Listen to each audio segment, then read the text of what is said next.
দুই ভাই যারা কিনা ছোটবেলা থেকেই ফ্যামিলিকে সাপোর্ট করার জন্য কাজ শুরু করে দিয়েছিল, কিন্তু তাদের স্বপ্ন ছিল বিদেশে গিয়ে এক নামকরা গায়ক তৈরি হবে এবং এই কারণেই তারা টাকা জমিয়ে তাদের যাত্রা শুরু করে দেয়। কিন্তু তারা এটা জানতো না এই যাত্রা পথে তাদের স্বপ্ন দুঃস্বপ্নে পরিণত হয়ে যাবে। কিন্তু তবুও এই দুই ভাই হার মানে না এবং শেষ পর্যন্ত লড়াই করে যায়, যেটা কিনা আপনাকে অবাক করে দেবে। হাই, দিস ইজ নবীন and you are watching best of Hollywood. আর আজকের মুভি লো ক্যাপিটিনো। মুভি শুরু হয় ওয়েস্ট আফ্রিকার সেনেগাল দেশের রাজধানী ডাকারকে দেখিয়ে। আর এই শহরে একটি ছোট্ট গ্রামে বসবাসকারী দুই ভাইকে দেখানো হয়, যাদের মধ্যে বড় ভাইয়ের নাম হলো সিউডো এবং ছোট ভাইটির নাম হলো মুসা।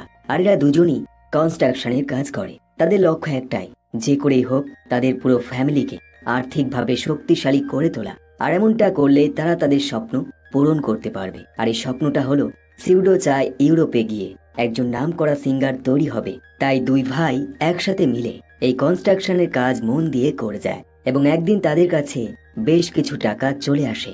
সিউডো মনে করে এবার তার উচিত তার মায়ের সাথে এই ব্যাপারে কথা বলা। তাই সে একদিন সন্ধ্যায় তার মায়ের সাথে এই ব্যাপারে কথা বলে এবং জানায় সে ইউরোপে যেতে চায় শুধুমাত্র তার স্বপ্ন পূরণ করার জন্য। এবং এমনটা করতে পারলে সে তাদের ফ্যামিলি সব রকম দুঃখ কষ্ট মেটাতে পারবে এবং একইভাবে তার বোনের ভবিষ্যৎ ভালোভাবে তৈরি করতে পারবে। কিন্তু এই কথা শুনে সিউডোর মা মোটেও রাজি হয় না, বরং সে রেগে যায়। আসলে তার মায়ের মতে এই গ্রাম থেকে বহু মানুষ ইউরোপে যাবার চেষ্টা করেছিল, কিন্তু তারা ফেরেনি, বরং মরে গেছে। তাই সে না করে দেয়। সিউডো মন খারাপ করে এখান থেকে চলে যায়। পরের দিন সকাল হলে সিউডোর মা মুসাকে বেশ বকা দেয়, কারণ তার মতে এই সব প্ল্যান সে করেছে।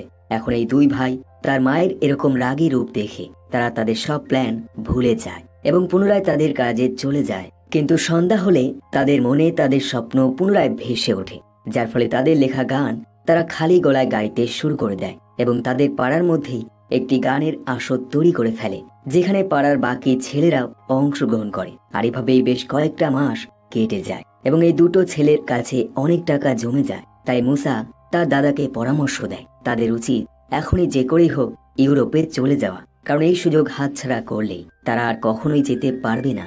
আর এই কারণেই এই দুই ভাই তার মাকে না জানিয়ে এমন একজন মানুষের সাথে দেখা করে, যে কিনা মানুষকে বেআইনিভাবে এবং কম টাকায় ইউরোপে পৌঁছে দেয়। আর এই মানুষটির নাম হলো জিস্কো।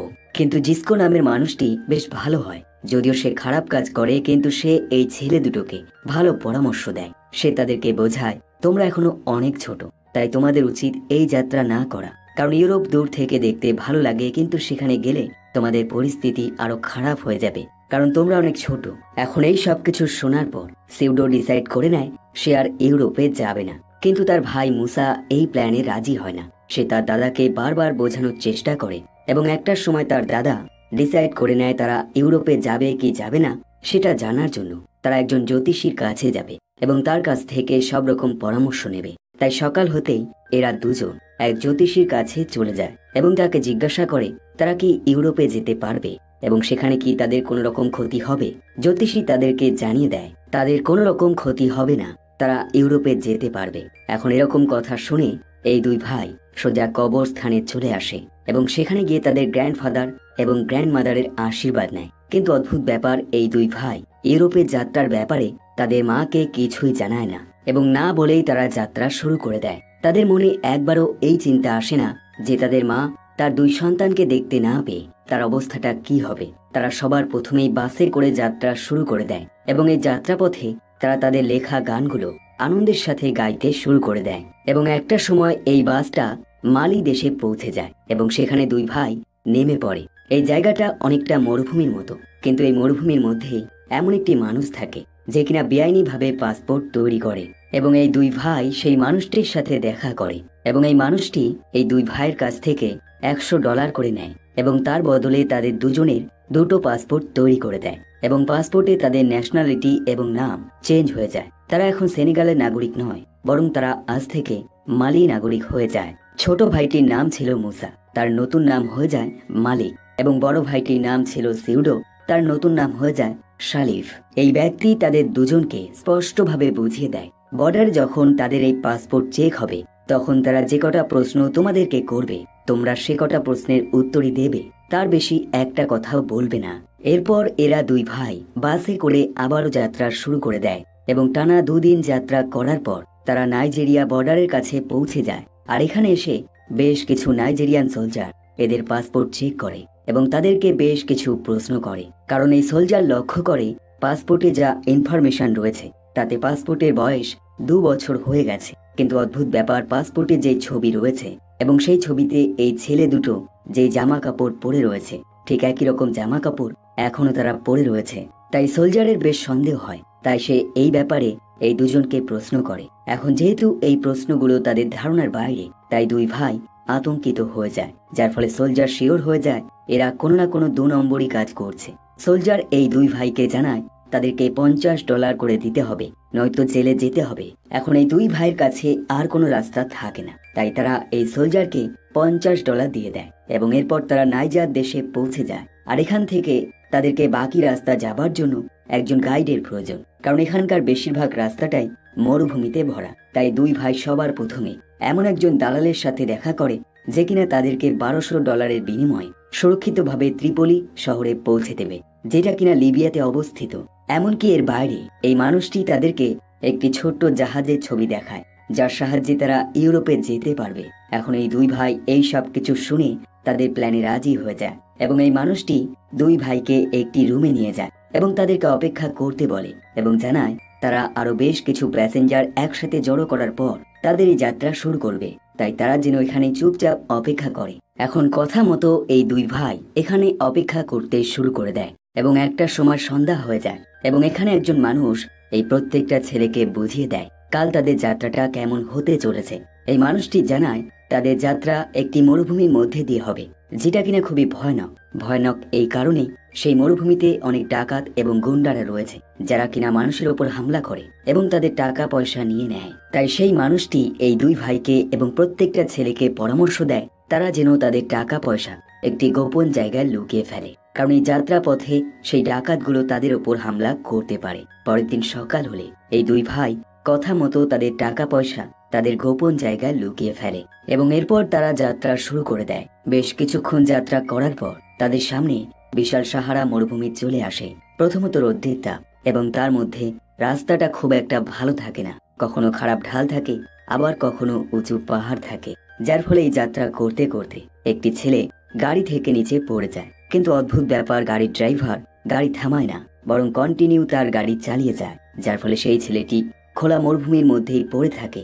এখন এই দৃশ্য দেখে সিউডো বেশ ভয় পেয়ে যায়। সে প্রথমবার অনুভব করে এই যাত্রা মোটেও সুরক্ষিত নয়, কারণ তারা যদি নিচে পড়ে যায় তবে এই গাড়ির ড্রাইভার তাদেরকে তুলবে না, বরং এখানেই রেখে চলে যাবে।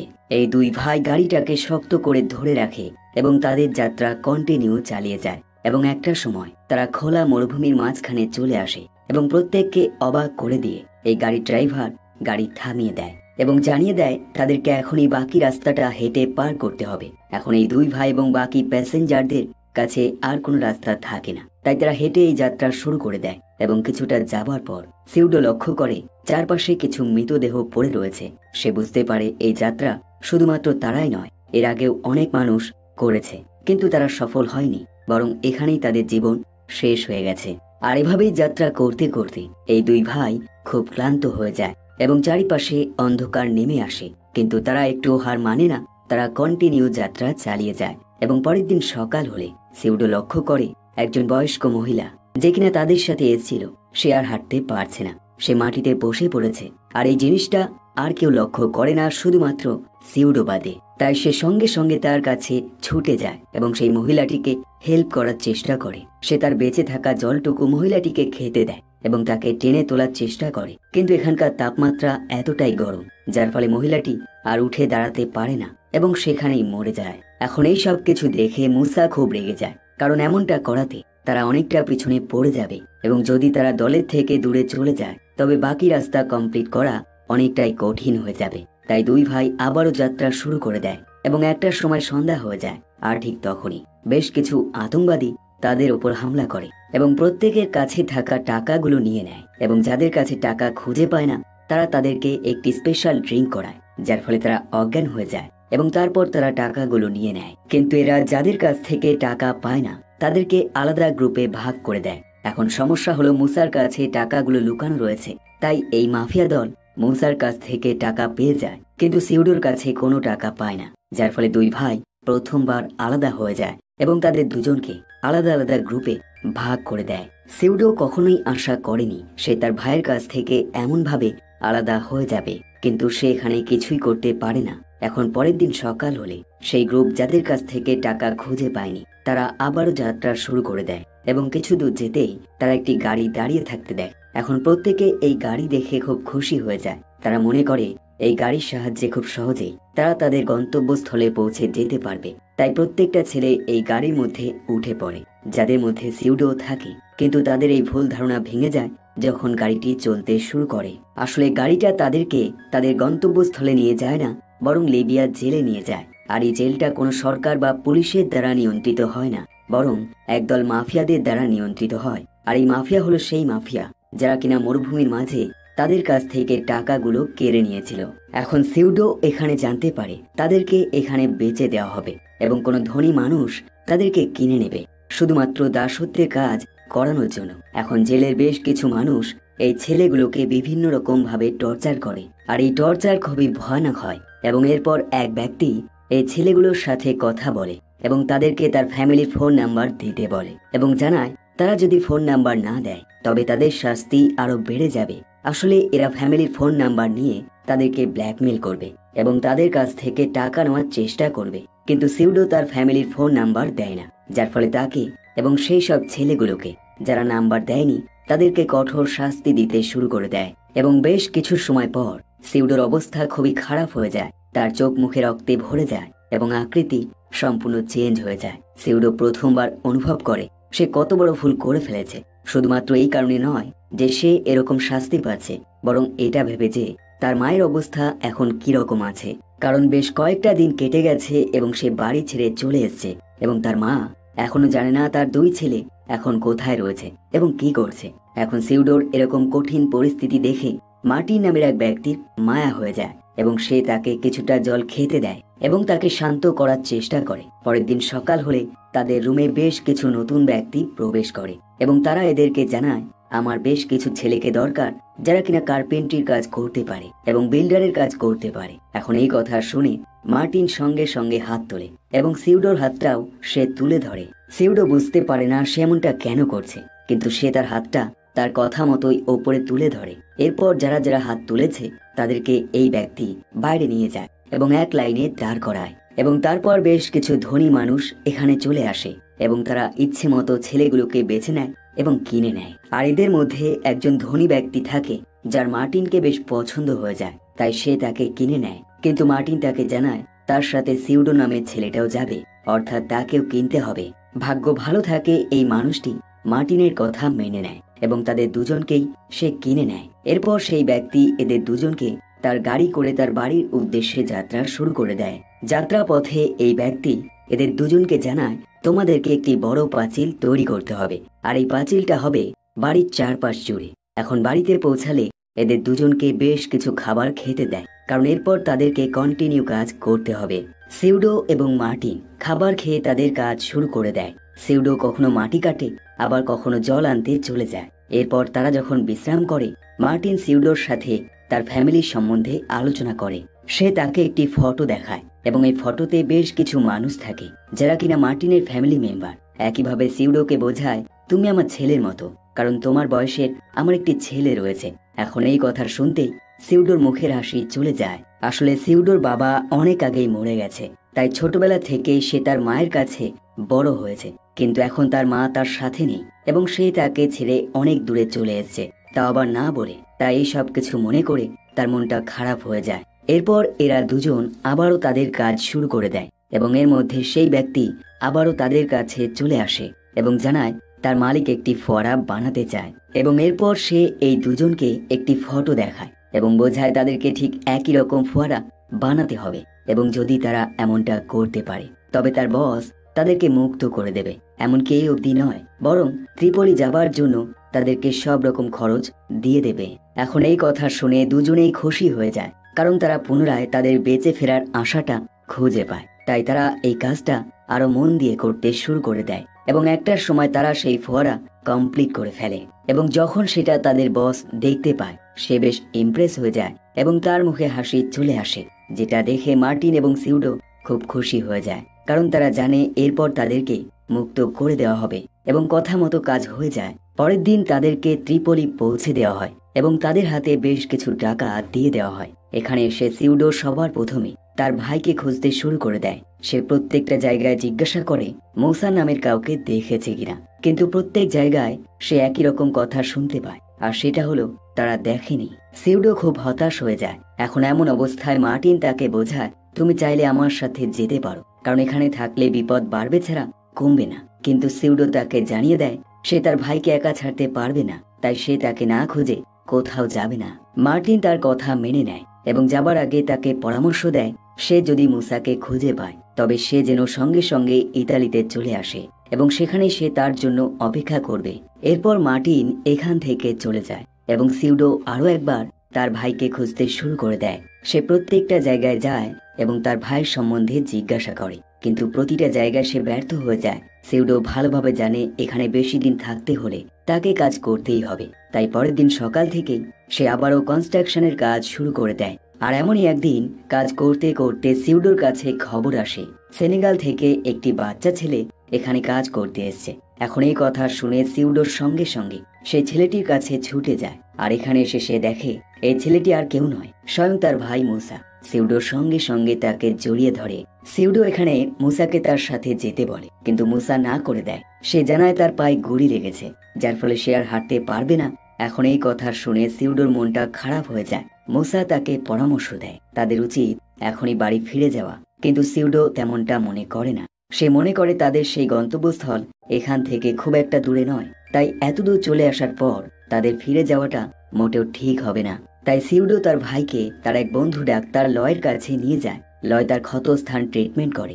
লয় তাকে জানায় ট্রিটমেন্ট করার জন্য বেশ কিছু মেডিসিনের প্রয়োজন, তাই সে সিউডোকে সমীর নামের এক ব্যক্তির কাছে যেতে বলে, যে কিনা সেলুনে কাজ করে এবং একইভাবে বেআইনিভাবে মেডিসিন বিক্রি করে। আসলে এখানে কালো চামড়ার মানুষদের কাছে কোনো দোকানদার কোনো রকম মেডিসিন বিক্রি করে না, তাই তাদেরকে মেডিসিন কিনতে হলে বেআইনিভাবেই কিনতে হবে। সিউডো কথা মতো সেখানে চলে যায় এবং মেডিসিন নিয়ে সোজা লয়ের কাছে ফিরে আসে এবং লয় তার ট্রিটমেন্ট করে। কিন্তু রাত হলে লয় সিউডোকে জানিয়ে দেয় এই ট্রিটমেন্টে তার ভাই ভালো হবে না, বরং তাকে হসপিটালে নিয়ে যেতে হবে এবং সেখানে তার সার্জারি করতে হবে। সিউডো ভালোভাবে জানে এখানকার হসপিটালে কালো চামড়ার মানুষদেরকে ভর্তি করা হয় না, তাই সে লয়কে জিজ্ঞাসা করে তাহলে তার ভাইকে সে কোথায় ভর্তি করবে। কিন্তু লয় তাকে কোনো রকম হেল্প করতে পারে না, বরং তাকে জানিয়ে দেয় 10 দিনের মধ্যে কোনো সার্জারি করতে না পারলে তার ভাই মরে যাবে। পরের দিন সকাল হলেই সিউডো জানাম নামের এক ব্যক্তির সাথে দেখা করে এবং তাকে বেশ কিছু টাকা দেয় যাতে সেই ব্যক্তি তাকে ইতালিতে নিয়ে যায়। আসলে জানাম এই কাজটাই করে থাকে, কিন্তু সে সিউডোর টাকা ফিরিয়ে দেয় এবং জানায় টাকা খুবই কম এবং এত কম টাকায় সে তাকে ইতালিতে নিয়ে যেতে পারবে না।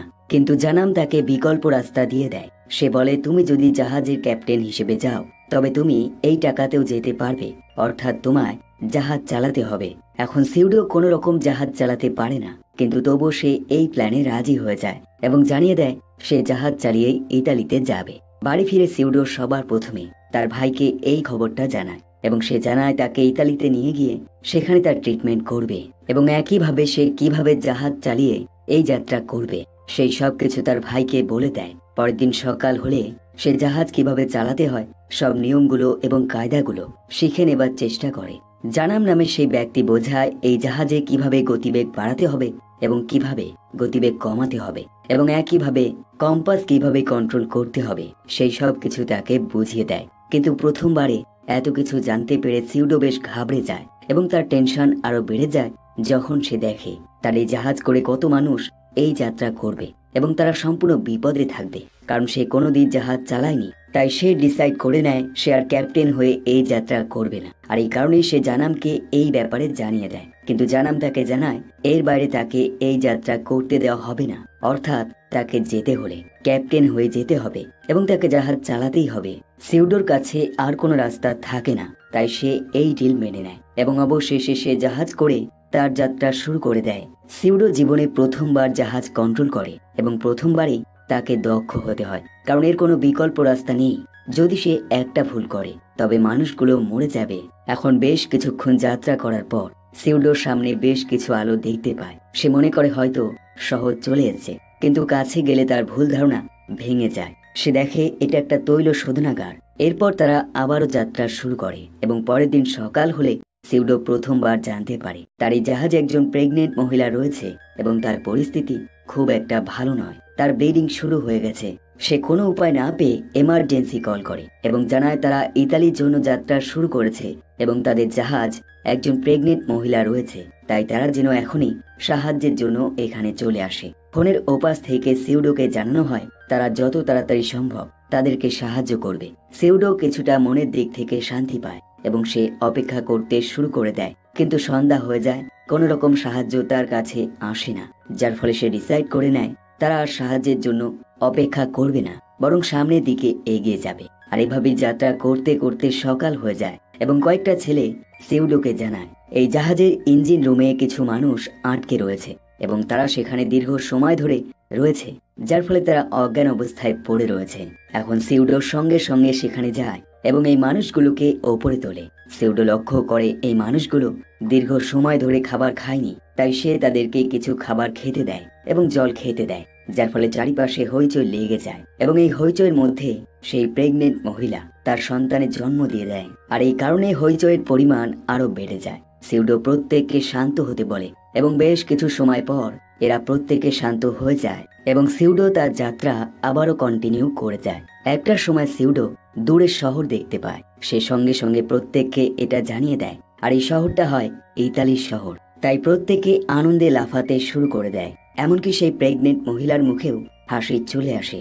সিউডো লক্ষ্য করে আকাশে একটি হেলিকপ্টার চলে এসেছে এবং তারা তার সেই এমার্জেন্সি কল পাওয়ার কারণেই এখানে চলে এসেছে। সে বুঝতে পারে এই কঠিন পরিস্থিতি সে সফলভাবে সমাধান করতে পেরেছে, আর এই আনন্দে তার চোখে জল চলে আসে এবং চিৎকার করে একটা কথাই বলে, আমি করে দেখিয়েছি। এরপর এরা প্রত্যেকে ইতালিতে পৌঁছে যায়, কিন্তু এরপর সিউডো এবং তার ভাইয়ের সাথে কি হয় সেই সব কিছু আমাদেরকে দেখানো হয় না। এমনকি সে বাড়িতে ফিরতে পারলো কিনা এবং সফল গায়ক হতে পারলো কিনা সেই সব কিছু আমাদেরকে দেখানো হয় না। আর এই মুভিটা এখানে শেষ হয়ে যায়। কমেন্ট করে জানাতে পারেন ভিডিওটি আপনার কেমন লাগলো।